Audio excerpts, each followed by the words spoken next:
Hello friend, welcome back to your channel. आप सभी का स्वागत है आपके अपने channel AEP Aman exam point पे। जैसा कि आपको पता है कि आज हम लोगों का टॉपिक आ चुका है अलजेब्रा। परसेंटेज आप लोगों ने आई होप क्लास देख ली होगी। ये भैया आ गया अलजेब्रा। अलजेब्रा का मतलब क्या होता है? अलजेब्रा का मतलब है बीजगणित, ठीक है। और अलजेब्रा में आपको तभी आप 100% स्कोर कर पाएंगे जब आपको इसके सारे कॉन्सेप्ट पता होंगे। यानी अगर देखा जाए तो एक तरीके से जो थ्योरेटिकल क्लास बोल सकते हैं ना, मैथ में, कि थ्योरी जिसकी आपको अच्छे से पता होनी चाहिए कि चर क्या है, अचर क्या है, चर संख्याओं को किस तरीके से लेट कर रहे हैं, अचर को कैसे लेट कर रहे हैं, सजाती कैसे हैं, विजाती कैसे हैं, सेम टर्म्स कैसे हैं। तो ये सारी चीज़ें अगर आपको पता है तभी आप अलजेब्रा में पूरा स्कोर कर पाएंगे। अदरवाइज़ क्या होगा कि अलजेब्रा आपके कहीं ना कहीं नंबर ले डूबेगी, ठीक है। अलजेब्रा में क्या होता है, कभी कभी मैंने महसूस किया ऐसा कि बच्चे भाई जल्दबाजी में 3x² लिखा होता है, 3x² से का 2y² घटा करके 1x² y² कर दें। तो इस तरीके की चीज़ें आपको नहीं करनी है, क्योंकि बहुत सारी चीज़ें अगर आपको नहीं पता है तो आप 100% इनमें घटा दोगे। कब घटाना है, कब जोड़ना है, कैसे घटाना है, कैसे जोड़ना है, हर चीज़ का एक कॉन्सेप्ट होता है, हर चीज़ को सीखने का एक तरीका होता है। मैं आशा करता हूँ जितनी वीडियो आपने पहले देख रखी हैं, अगर आपने जैसे मान लो कि हमारी परसेंट की क्लास देखी तो फिर प्रतिशत से संबंधित आपकी जानकारी पूरी हो चुकी होगी। उससे रिलेटेड आपके अंदर कोई क्वेरी अगर बची है तो कमेंट में बताना, अदरवाइज़ नहीं बची होगी। या फिर अगर जैसे हम लोगों ने जो भी पिछली क्लासें की हैं, जो हमने व्युत्क्रम किया, योज्य व्युत्क्रम किया और स्थानीय मान, जातीय मान किए, और जितने भी कॉन्सेप्ट, रोमन नंबर, आपकी सबसे बेस्ट क्लास रोमन नंबर की हुई, आपको पता है। उससे बेस्ट क्लास आपको पूरे यूट्यूब पे कहीं नहीं मिलने वाली। जितना डिटेल्ड मैंने उसको पढ़ाया, इतने अच्छी तरीके से मैंने आपको समझाया है, ठीक है। तो वो हाई लेवल तक का मैंने आपको एडवांस लेवल तक की चीज़ें समझाई हैं, किसी क्लास में तुम्हें नहीं वो सब मिलेगा, तो उसे ध्यान से देख लो। अब ऐसे बीजगणित है, आज के बाद तुम्हें बीजगणित में भी प्रॉब्लम नहीं होगी, मैं इतनी तुम्हें गारंटी दे सकता हूँ। लेकिन तब जब ध्यान से मेरे साथ ज़्यादा नहीं 15 से 20 मिनट दे दोगे, 15 से 20 मिनट में पूरा कॉन्सेप्ट क्लियर कर दूंगा। चलो अब हम देखो स्टार्टिंग करने वाले हैं पहले बीजगणित से। बीजगणित में हम लोगों को दो तरीके की चीज़ें सबसे मोस्ट इम्पॉर्टेंट है जो पता होनी चाहिए। बीजगणित में हमको दो चीज़ें हैं जो मोस्ट इम्पॉर्टेंट है और हमें सबको पता होनी चाहिए, क्योंकि सबसे पहले सॉल्यूशन हम लोग जब बीजगणित का करते हैं तो यही चीज़ें चेक करते हैं, जिनको हम लोग बोलते हैं सजातीय पद और विजातीय पद। सजातीय व्यंजन या पद, और दूसरे नंबर पे जो है वो है विजातीय नंबर पद या विजातीय।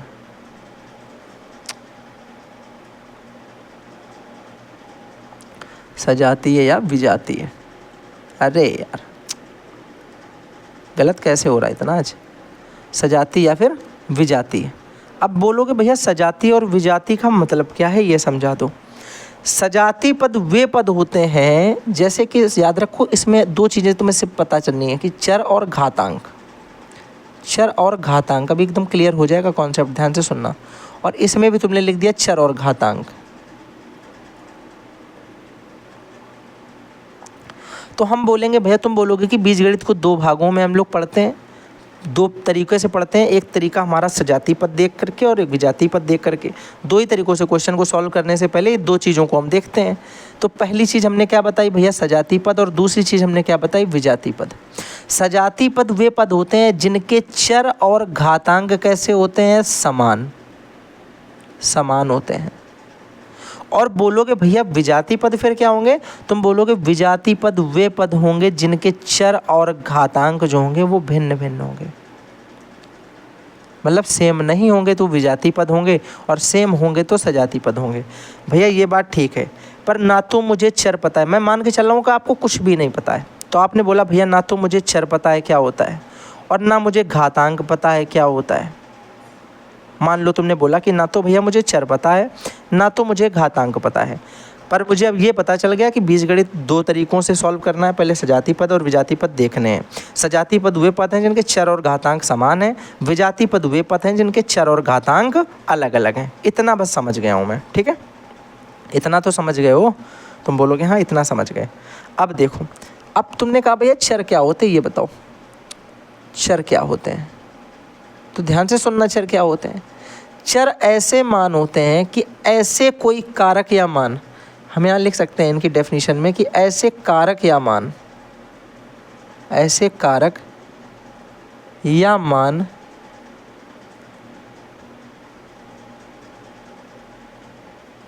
जिसकी गणना के बाद उनमें परिवर्तन हो जाता है, उनमें परिवर्तन हो जाता है, उन्हें हम चर बोलते हैं। भैया डेफिनेशन हमें समझ में आई नहीं कुछ खास, कि ऐसे कारक या मान जिनकी गणना के बाद उनमें परिवर्तन हो जाता, मतलब क्या, चेंज कैसे हो जाएंगे? तो देखो कैसे चेंज हो जाएंगे। जैसे चर हम लोगों ने पढ़ रखे हैं कि माना कि x, माना y, माना a, माना b, माना अल्फ़ा, माना बीटा, माना गामा, ये सारी चीज़ें हम लोग मान लेते हैं ना जब कुछ पता नहीं होता है। कि राम की उम्र x वर्ष है, माना राम की उम्र y वर्ष है, माना मेरी उम्र आज से 3 साल पहले 3 - 2x थी। तो इस तरीके की चीज़ें तो हम लोगों ने कर रखी हैं। बोलोगे बिल्कुल भैया ये वाली तो कर रखी हैं। तो भैया ये x का मतलब ये है कि x एक चर है, तो हम बोलते हैं बिल्कुल सही बात है, x एक चर है। और ये x तुम्हें पता है, जब तुम शुरू में मानते हो कि माना कि मेरी उम्र x, मेरे पिता की उम्र 3x, फिर जोड़ने पे दोनों को 4 साल बाद इतनी हो जाती है। और फिर जब हम लोग पूरा प्रश्न हल कर लेते हो तब आखिरी में पता चलता है कि भैया हमारी उम्र तो 12 साल है, 12 वर्ष हो गई, या हमारी उम्र 20 वर्ष है, 20 वर्ष हो गई।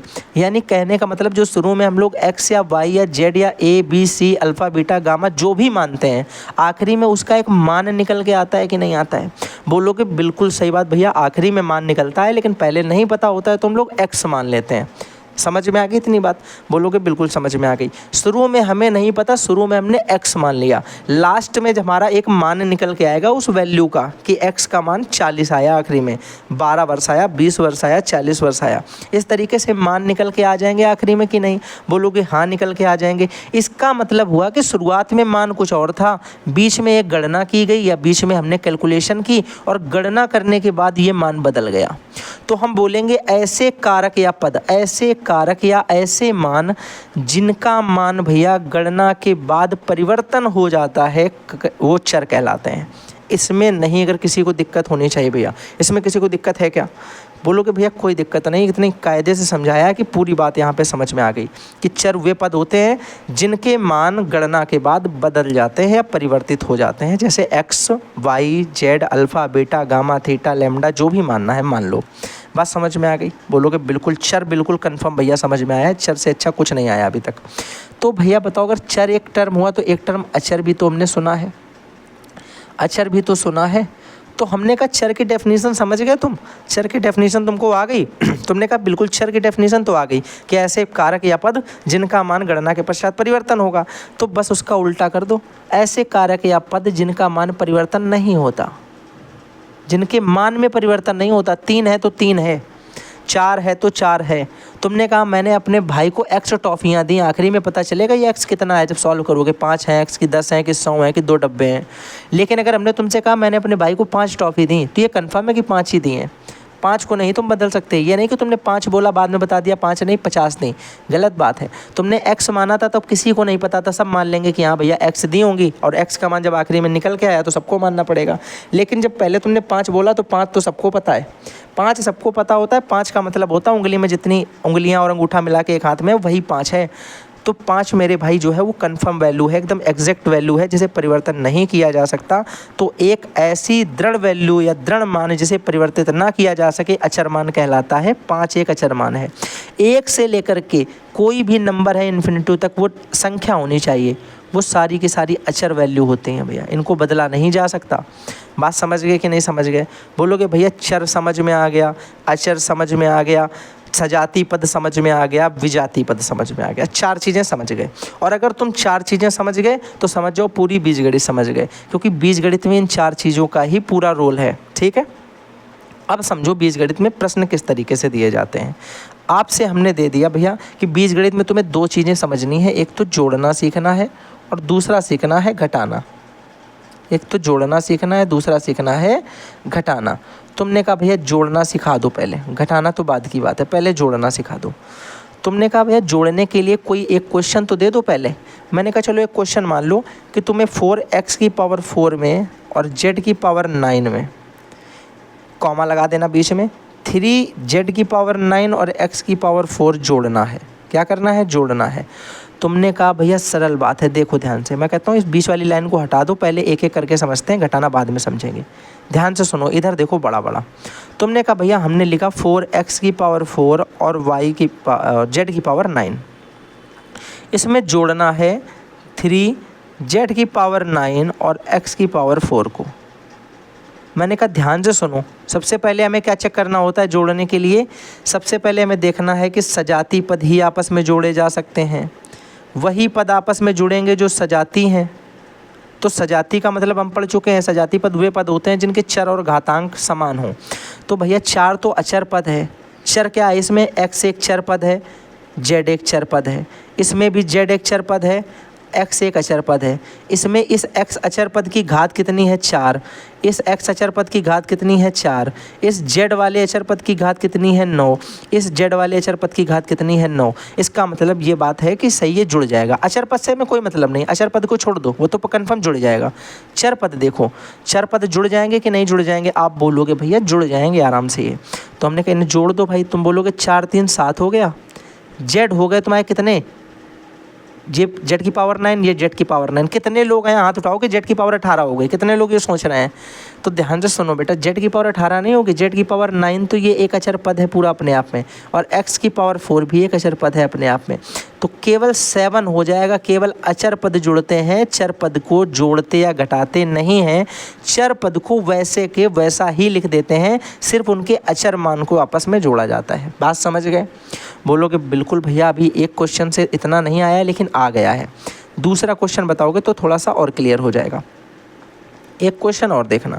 मान लो तुम्हें एक चीज़ जोड़नी है, तुम्हें लिखना है कि 5x square y cube z square में जोड़ना पड़ जाए 9x स्क्वायर वाई स्क्वायर और जेड क्यूब। तो बोलोगे भैया क्या ये जुड़ जाएगा? तुमने कहा, हमने देखा भैया x की पावर 2 है, x की पावर 2 है, y की पावर 3 है, y की पावर 2 है। बस रुक जाओ, अब इसके बाद चेक नहीं करना, इसके बाद सेम भी हो कोई फ़र्क नहीं, क्योंकि ये एक अलग हो चुकी है, ये अलग हो गई, नहीं जुड़ सकते आपस में। ये 3 है, ये 2 है, तो इसका मतलब आंसर क्या आएगा? तो इसका आंसर आएगा मेरा x की पावर 3 x की पावर 2, x की पावर 2, y की पावर 3, z की पावर 2 प्लस 9x की पावर 2, y की पावर 2, z की पावर 3। क्या भैया यही आंसर हो जाएगा पूरा? बिल्कुल यही आंसर हो जाएगा, क्योंकि नहीं कर सकते सॉल्व, इसे नहीं करना इसे सॉल्व। अब समझ में आ गई बात? बोलो कि भैया बात समझ में आ गई है। क्वेश्चन और लेकिन 1-2 करा दो, प्लस वाले फिर माइनस वाले बताओ। तीसरा क्वेश्चन देखना ध्यान से, प्रीवियस ईयर का क्वेश्चन है, परेशान मत हो। हमने कह दिया एक क्वेश्चन में लिखा कि x की पावर 4 प्लस y की पावर 4 प्लस x4 y4 और प्लस मेरे भाई यहाँ पर हमने मान लो लिख दिया z की पावर 4। ठीक है, कोई समस्या? बोलोगे कोई समस्या नहीं, बात समझ में आ गई। ये x की पावर 4 लिखा है, ये y की पावर 4 लिखा, नहीं जुड़ेगा। ये x की पावर 4 लिखा है, ये x की पावर 4 लिखा है, पर उसके साथ में ध्यान रखो, मैं इसीलिए क्वेश्चन लेके आया हूँ। कुछ लोग यहाँ पे जोड़ सकते हैं, नहीं जोड़ना है। ये x की पावर 4 है, पर इसके साथ ये y की पावर 4 क्या कर रहा है? केवल x की पावर 4 होना चाहिए था। y की पावर 4 यहाँ पे है, तो y की पावर 4 इसके साथ भी होता तब जुड़ता।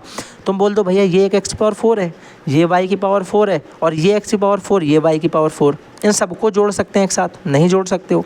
इनके बीच में प्लस लगाए, इसका मतलब ये एक अलग पद है, ये एक अलग पद है। और ये देखो, एक प्लस के बाद दोनों एक साथ लिखें, यानी ये दोनों मिलाकर एक पद है।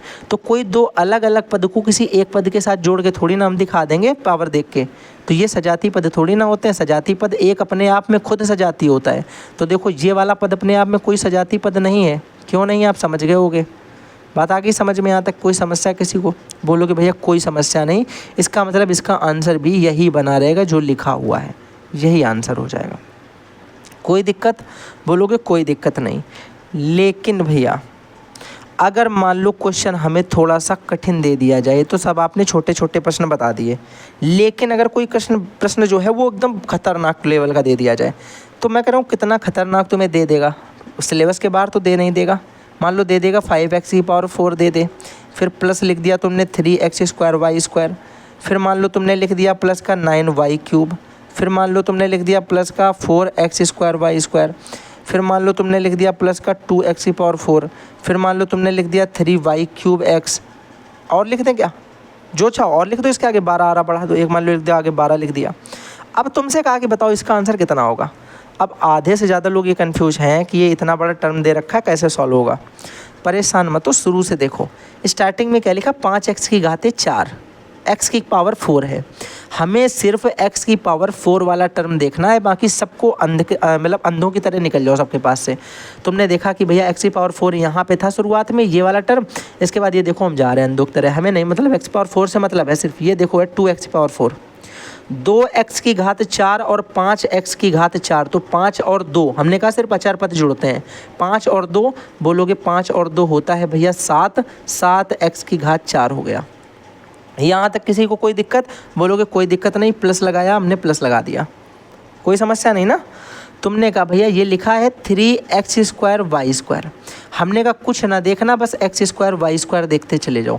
तुमने कहा भैया ये y³ है, कोई मतलब नहीं है, x² y², रुक जाओ यहाँ पे, फिर आगे देख लो और तो नहीं है। तुमने बोला x³ है, ये 12 है, नहीं है, यानी सिर्फ ये 2 दिए हैं। तुमने कहा 3x की घात 2 y की घात 2 और 4x की घात 2 y की घात 2, तो 3 और 4 मिलके कितना हो गया, 7x की घात 2 y की घात 2। कोई समस्या? बोलोगे कोई समस्या नहीं, प्लस लगाया। अब देखो 9 वाला देख लो, 9y की पावर 3। आप सोच रहे हो भैया लिख क्यों दिया इसे, क्योंकि हमने देख लिया भैया ये सिर्फ एक ही बार लिखा है, ना तो y वाला दूसरा टर्म है और ना ही अब होगा, क्योंकि जितने लिखे उतने तो होंगे। तो 9y³ का कुछ है नहीं, तो ऐसे ही लिख देंगे इसको प्लस। और देखो कौन ऐसा वाला बचा, बोलोगे भैया एक ये देखो ऐसे बच जाएगा, क्योंकि 3y की पावर 3x, y की पावर 3x वाला एक भी टर्म नहीं है पूरे में, तो इसको हम ऐसे लिख देंगे 3y की पावर 3x और प्लस का 12, ये भी अकेले कांस्टेंट टर्म है, कोई कांस्टेंट टर्म नहीं। इसका मतलब मेरे भाई क्या ये आंसर नहीं हो गया? तो बोलोगे बिल्कुल सही भैया, ये आंसर हो गया, और ये एक अच्छा बड़ा वाला क्वेश्चन हो गया। अब इससे बड़े क्वेश्चन थोड़ी ना पूछेगा वो, इतने बड़े क्वेश्चन पूछेगा, काफ़ी है ये, हाँ या ना? बोलोगे बिल्कुल भैया समझ में आ गई बात। आ गई कि नहीं आ गई? बोलोगे आ गई। लेकिन बस वही बात, ये तो आपने जोड़ना बताया है। अब बताओ घटाना, घटाना किसे कहते हैं? घटाना सुनना भैया ध्यान से। घटाना का कॉन्सेप्ट ये होता है कि जब हम देखते हैं घटेंगे कौन कौन से, जो समान चर होते हैं, ध्यान से सुनो। समान चर और समान घात, 2 चीज़ें हमें देखनी है, यानी सजाती पद देखने हैं। समान चर और समान घात देखनी है, और माइनस में हमें याद रखना है कि जब भी हम घटाते हैं तो अंदर के सभी निशान परिवर्तित हो जाएंगे, अंदर के सभी चिन्ह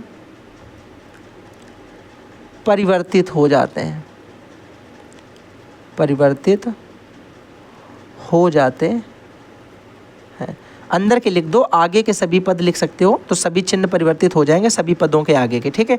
तो अब लोगों को टेंशन है कि भैया अंदर के कहाँ, अंदर के तुमने पद चेंज कर दिए, कहाँ के निशान चेंज कर रहे हो फालतू के। हमने कहा देखो अंदर का मतलब ये हो गया कि अगर हम इतने में तुम्हें एक सवाल समझाते तो तुम्हें समझ में आ जाएगा। अगर इतनी जगह में एक कोई सवाल कर लें छोटा सा, भैया करके दिखाओ फिर एक सवाल, कैसे करोगे दिखाओ ज़रा। तो तुमसे हमने एक प्रश्न बोला छोटा सा भैया, कि एक बहुत बचकाना प्रश्न है।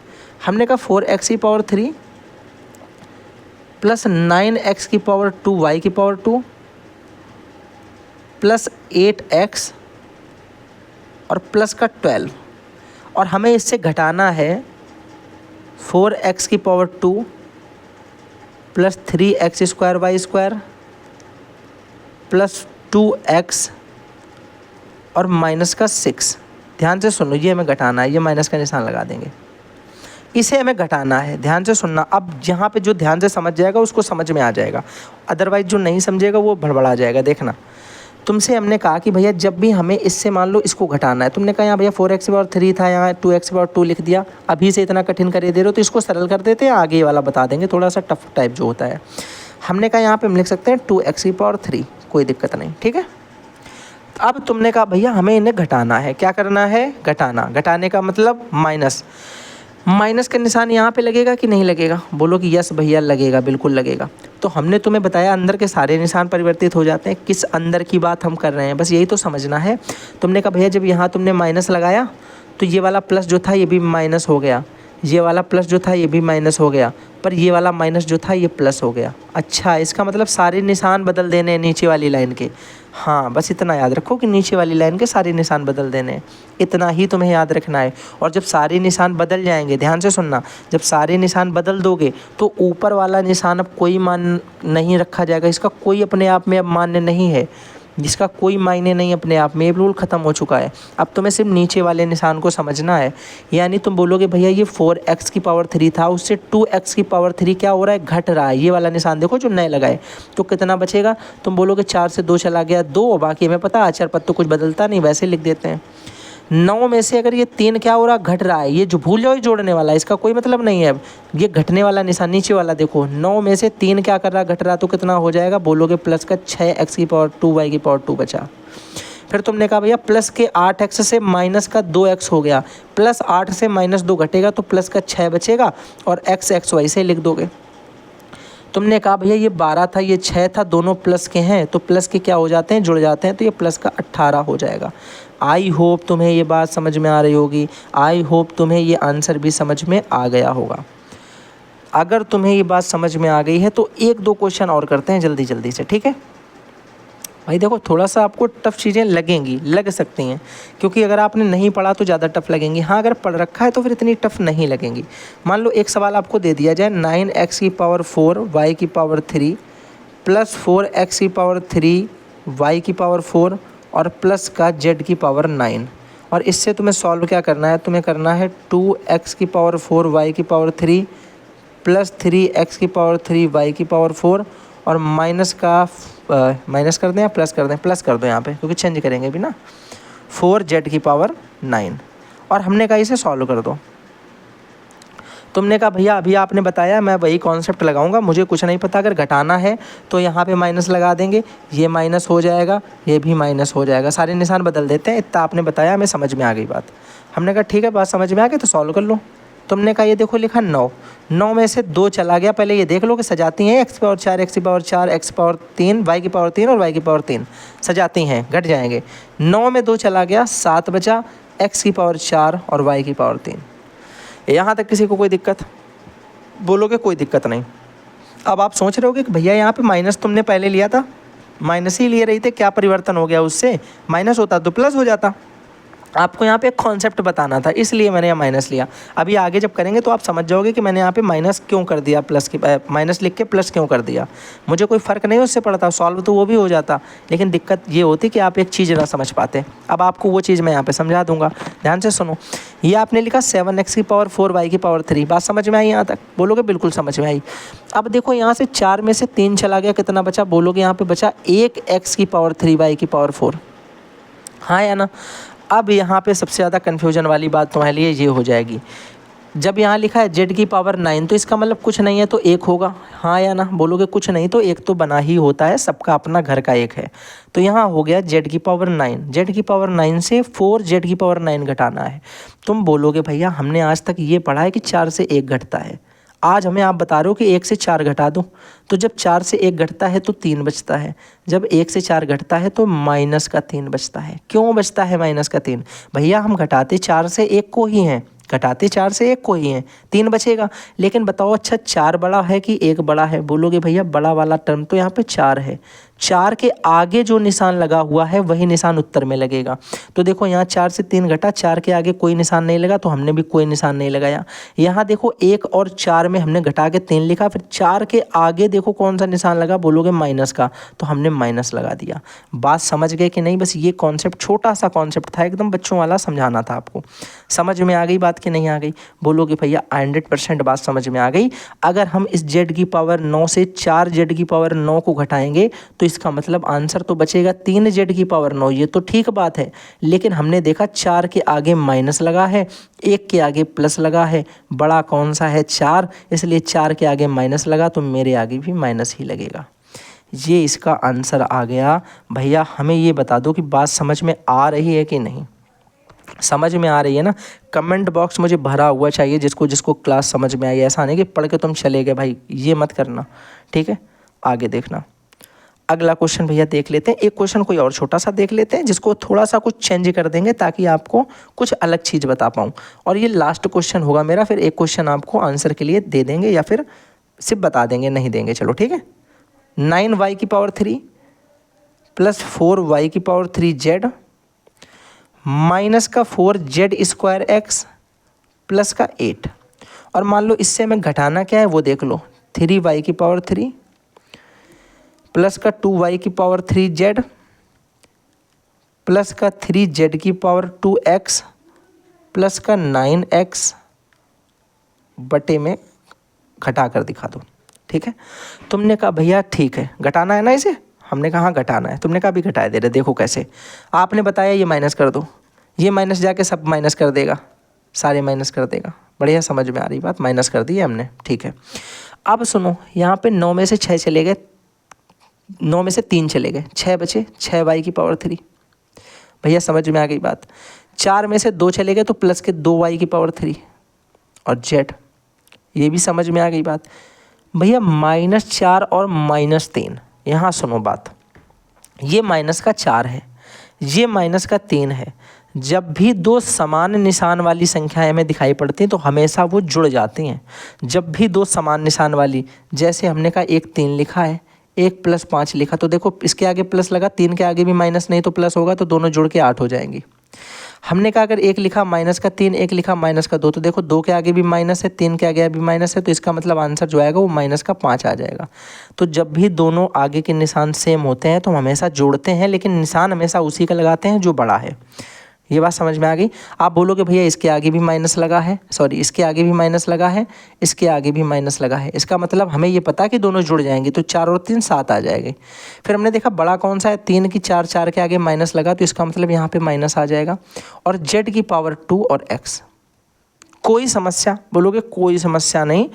अब बिल्कुल कॉन्सेप्ट क्लियर है यहाँ तक, बस कॉन्सेप्ट तुम्हारा गड़बड़ा जाएगा। यहाँ पे तुमने कहा भैया यहाँ पे लिखा x, यहाँ पे लिखा -9x, कैसे घटेगा ये तो घट ही नहीं सकता भैया। ऊपर +8 है, नीचे जो है वो 9x है। सजाती टर्म नहीं है, क्योंकि सजाती वही पद होते हैं जिनकी चर और घातांक सेम हो। इसमें तो 8 में तो चर है नहीं, उसमें दिए ही नहीं गए 8 में चर। x में तो मेरे पास मतलब x चर जो है वो 9 के पास है। तो क्या यहाँ पे भी भैया x लगा लें क्या? एक मैं बोलूँगा बिल्कुल नहीं लगाना है, इसीलिए तो मैंने अलग रखा था कि तुम्हें कुछ बता पाऊँ। x लगा दोगे फिर तो तुमसे हो जाएगा।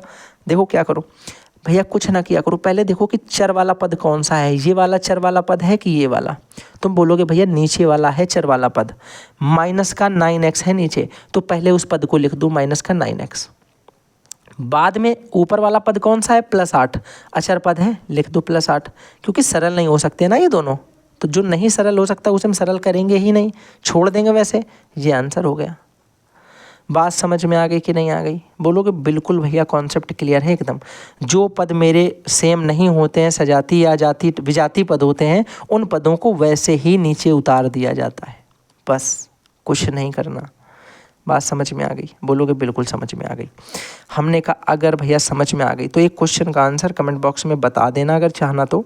4x⁴y⁴ plus 9x² plus z⁴ plus 9z रखो, ठीक है। फिर हमने कहा अगर इससे हम लोग 5x⁴y⁴ प्लस 11x⁴2y⁴ प्लस का 2z⁴ और प्लस का 5z को क्या कर दें, माइनस कर दें, माइनस कर दें। अब यह हमें नहीं पता क्या होगा इसके आगे, तुम्ही को करना है। इसका आंसर मेरे भाई अच्छे अच्छे तरीके से लिख करके कमेंट बॉक्स में बता देना। पूरा सोल्यूशन बताने की ज़रूरत नहीं, सिर्फ आंसर बता देना।